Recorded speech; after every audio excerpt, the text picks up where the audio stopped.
Oi pessoal, tudo bem com vocês? Meu nome é Catarina e esse aqui é o Para Ler Melhor. E no vídeo de hoje vamos conversar sobre o livro Solitária da Eliana Alves Cruz. Esse livro já me capturou pela dedicatória, que diz o seguinte: Para minha tia Maria da Glória, a Dodó, cujo rosto nunca vi e de quem apenas sei que o trabalho nunca a libertou. A Dodó é a tia-avó da Eliana Alves Cruz. E eu assisti a uma entrevista em que ela conta que essa tia-avó teve a seguinte história. Ela morava ali no interior da Bahia e foi trabalhar em Salvador, numa casa de família. Ela trabalhou muitos anos nessa casa e acabou morrendo por lá e nunca se soube muito, sabe, sobre como foi a vida dela em Salvador e tudo mais. Então a Eliana Alves Cruz criou um personagem no outro livro dela, O Água de Barrela, em que fez menção a essa tia-avó. Só que esse personagem foi muito pequeno dentro da história, assim, e ela queria em algum momento trazer um protagonismo maior para essa personagem, né? E ela faz isso justamente no livro Solitária. O livro foi escrito em 2021 e publicado em 2022. Então, nesse período, nós estávamos passando pela pandemia de Covid-19 e, nesse período, estávamos vivendo o isolamento social. Porém, ao mesmo tempo, a estrutura escravocrata do Brasil ficou evidente, ficou exposta. Né? Inclusive, o título do livro brinca muito com essa dicotomia, né? Porque nós fomos para a solitária das nossas casas, mas as empregadas domésticas continuaram trabalhando como se nada fosse, né? E um outro paralelo que o título do livro faz é com relação ao verme, né, que corrói tudo o que você come, né, que é um parasita. Então, assim, durante o auge, né, da pandemia, a Eliana observou que enquanto os artistas, né, estavam ali fazendo lives para entreter as pessoas e pedir que elas ficassem em casa, por trás dos artistas ela via, né, as empregadas circulando por ali, como se fossem imunes ou invisíveis. Né? Essa realidade acabou saltando das telas para as estatísticas, né? E as primeiras vítimas da Covid, ali no Rio de Janeiro e São Paulo, foram justamente trabalhadoras domésticas. O nome da protagonista do livro, inclusive Eunice, é uma homenagem a uma dessas mulheres reais que perderam a vida no início da pandemia. Né? Então, ao situar a trama nesse contexto, a autora mostra que o Brasil não apenas herdou esse passado colonial, mas manteve vivo e operante, né? Decidindo quais vidas são essenciais e quais são sacrificáveis em nome de um conforto da classe média que se recusa a abrir mão de seus privilégios. Dito isto, vamos para a sinopse do livro. Solitária acompanha a vida de... Na verdade, eu diria que não é só da mãe e da filha, mas eu diria também da avó. Né? Então, da avó, Dona Codinha, a filha Eunice, a mãe Eunice e a filha Mabel. Todas elas são mulheres negras, né? A Eunice é empregada doméstica. E ela é uma empregada doméstica que ela mora no emprego, né? Ela mora no trabalho também. Então, a Mabel e a Eunice, elas passam a maior parte do tempo no quarto da empregada, de um apartamento de luxo. A história se passa numa grande cidade brasileira e mostra a realidade de quem mora nesse próprio local do trabalho, né? Onde a fronteira entre serviço e vida pessoal praticamente não existe. A história, ela ganha um fôlego quando acontece um acidente nesse apartamento e a Eunice, ela presencia tudo, se torna uma pessoa-chave para desvendar o que aconteceu. E enquanto isso, a Mabel, a sua filha, usa, né, a sua determinação para investigar a verdade, buscando não apenas justiça, mas também uma forma, né, de liberar as duas daquela situação de servidão. Né? O livro vai mergulhando no contraste entre a mãe e a filha, porque a Eunice passou a vida inteira servindo aquela família e ela vive um conflito interno. Né? Ela dedica o seu afeto à família que a mantém em uma posição de subalternidade. Já a Mabel, ela cresce vendo essa dinâmica de poder e ela decide desde muito cedo que seu destino será outro, que ela não quer ser empregada doméstica também, né? Que o sonho dela é ser médica. E ela sabe que para uma mulher negra naquela posição, o caminho não aceita erros. O primeiro tópico que eu quero abordar é com relação ao conflito de Eunice, que é a maternidade terceirizada. A Eunice vive o drama de muitas mulheres que para sustentar a própria filha, ela precisa criar a filha de outra pessoa, né? No caso, a filha dos patrões. Né? E aí os patrões usam pequenos gestos de bondade, e aqui entre muitas aspas, para manter a Eunice presa emocionalmente. Assim. Isso cria uma dívida que nunca é paga, fazendo com que ela sinta que deve lealdade total, mesmo quando isso custa sua própria dignidade. Um outro ponto aqui no livro é que existe um acidente que acontece aqui que é muito parecido com o caso Miguel, né, que aconteceu lá em Recife, né, o menino que caiu de um prédio enquanto a mãe trabalhava. O livro mostra que, na visão da elite, né, o corpo e o tempo da mulher negra pertencem ao patrão, né, e qualquer tragédia que resulte disso é tratada como fatalidade e não como uma negligência ou racismo estrutural. Eu não encontrei nenhuma entrevista em que a Eliana Alves Cruz confirme ou negue, né, essa referência ao caso Miguel, mas enquanto eu lia, eu lembrei imediatamente desse caso. Um outro personagem aqui, que é muito emblemático, é o João Pedro, né, que ele se recusa a ser silenciado. Né? Ele é rotulado na história como problemático porque ele se recusa a baixar a cabeça.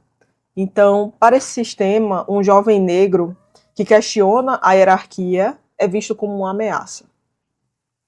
Ele serve como contraponto necessário para Mabel, porque enquanto ela tenta vencer o sistema por dentro, né, ali se dedicando, estudando muito, o João Pedro o enfrenta de frente, né, denunciando a hipocrisia daquelas pessoas e principalmente alertando, né, o pai dele e a própria Eunice de que eles não devem nada a esses patrões. Um outro personagem muito interessante aqui no livro é o Jurandir, porque ele traz uma camada de humanidade essencial.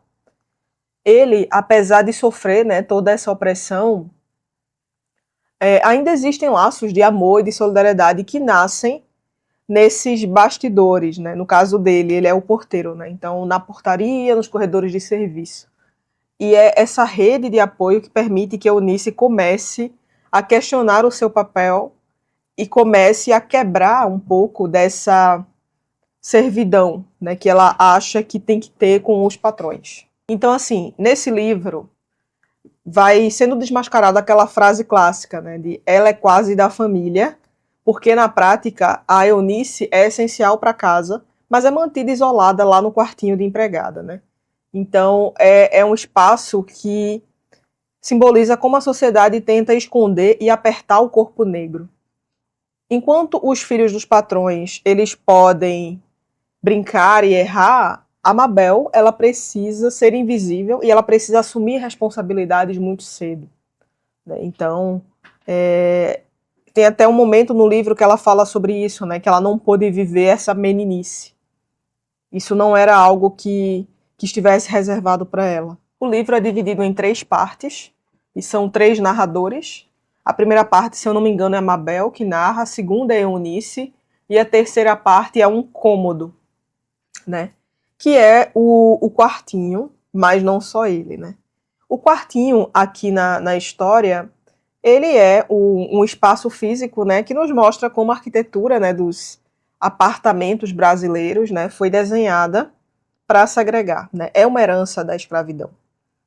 Né? Então, qual é a função do quartinho ali? Né? Ele é feito para que quem serve não atrapalhe a visão de quem é servido, e também ele simboliza a contradição de alguém que cuida da intimidade, né, da família, dos patrões, mas que na hora do descanso precisa estar em algum lugar apertado e que ao mesmo tempo seja próximo o suficiente para o caso de você precisar ser chamado a qualquer momento, sabe? Então, nesse quartinho também é onde essas empregadas guardam as suas dores, guardam os seus medos e os seus sonhos secretos, né? Como muitas vezes a Mabel estudava nesse quartinho, né? Então é o único lugar onde essas pessoas podem ser elas mesmas, né? Mas ainda assim sob, né, o controle dos patrões. O quartinho, ele é bem o limite, né, entre o ela é quase da família. Porque enquanto a empregada está na sala servindo o jantar, ela faz parte do cenário. Mas quando ela cruza a porta do quartinho, a separação de classe e de raça se torna absoluta, né? Então, manter alguém morando no trabalho é a forma máxima de controle, né? O quartinho anula completamente a privacidade dessa funcionária, porque ela está sempre à disposição, sem nunca realmente estar em casa. E aí, ao longo da obra, né, a Mabel é justamente provocada a sair desse quadrado, né? Quando ela busca a faculdade de medicina e ela encontra um trabalho totalmente fora, né, desse espaço doméstico, ela está buscando ocupar espaços amplos, né, espaços iluminados e espaços onde ela tenha algum poder, de fato, né? Então, o quartinho ali, ele é a prova de que a abolição no Brasil foi incompleta, né? Ele é o espaço onde esse passado colonial continua vivo e está ali à espreita, disfarçado, mas continua ali, né? Nesse livro também são tocados em alguns outros assuntos que são bem mais sensíveis, né, e pesados, como, por exemplo, um aborto, a diferença no acesso à saúde. Tem também uma personagem que ela realmente ela é mantida aqui em condição análoga à escravidão. Então, esses temas eles são colocados na história de uma maneira muito, como é que eu posso dizer, de uma maneira muito sensível e de uma maneira que nos faz entender uma conexão com a realidade. Um outro elemento que eu gostei muito nesse livro foi a relação entre a Mabel e a avó, a Dona Codinha. A Dona Codinha quase não aparece aqui no livro, mas nas poucas cenas em que ela está, ela se faz muito presente, né? Então, a capa do livro, inclusive, eu vou colocar a imagem aqui, se você prestar bem atenção, é uma xícara de chá de cidreira. Tem uma fala da Dona Codinha para Mabel que ela diz mais ou menos assim: agora que você vai se tornar médica, eu não quero que você esqueça que a cidreira acalma, que o chá quebra pedra é para quebrar pedra nos rins. Então, esse conhecimento ancestral, né, acaba salvando vidas mesmo quando o sistema oficial de saúde falha ou é inacessível, né? Então, essa fala da Dona Codinha, né, é muito no sentido de que a Mabel agora ela tem, né, esse saber científico, formal, acadêmico, mas que ela não esqueça das suas origens, né? Ela não esqueça de onde ela veio. Então, é muito interessante ver como essa união, né, acontece para que a Mabel seja uma médica que não ignore as suas raízes, né? Que ela se torne uma profissional que entende que a saúde é algo muito mais amplo do que prescrever remédios de farmácia, né? E aqui eu estou dizendo assim, não é para que a Mabel ignore o saber científico, não é isso, mas que ela entenda que os dois saberes podem caminhar juntos. Então, esse livro ele toca em todos esses aspectos, do trabalho doméstico, das relações de classe, relações de raça e principalmente, né, como o período de isolamento social escancarou essas desigualdades, né. O final do livro ele é um pouco, na minha concepção, otimista demais, porque a autora aqui ela entregou um final feliz, né. Então a Mabel passa na faculdade de medicina, a Eunice tem um final feliz também, tudo se resolve. É crível.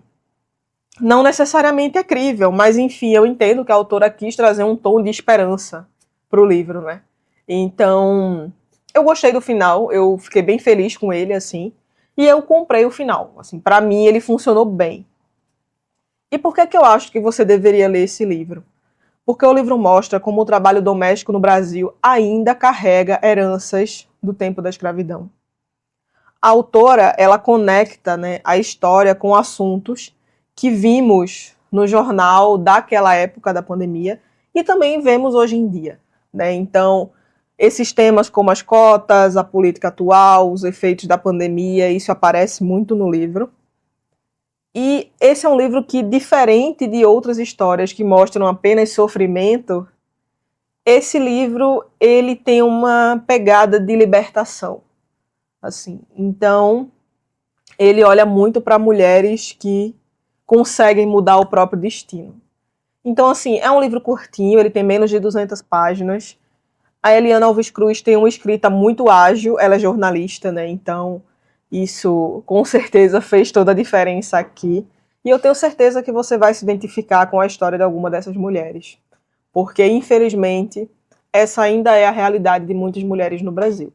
Então, se você gostou desse vídeo, deixa o like, se inscreva no canal se ainda não for inscrito e comenta aqui embaixo se você já leu esse livro da Eliana Alves Cruz, se você já leu outros livros dela. E se você já leu, coloca aqui embaixo o que é que você acha dos livros dela, enfim. Me diga a sua opinião que eu vou gostar muito de saber. Até o próximo vídeo.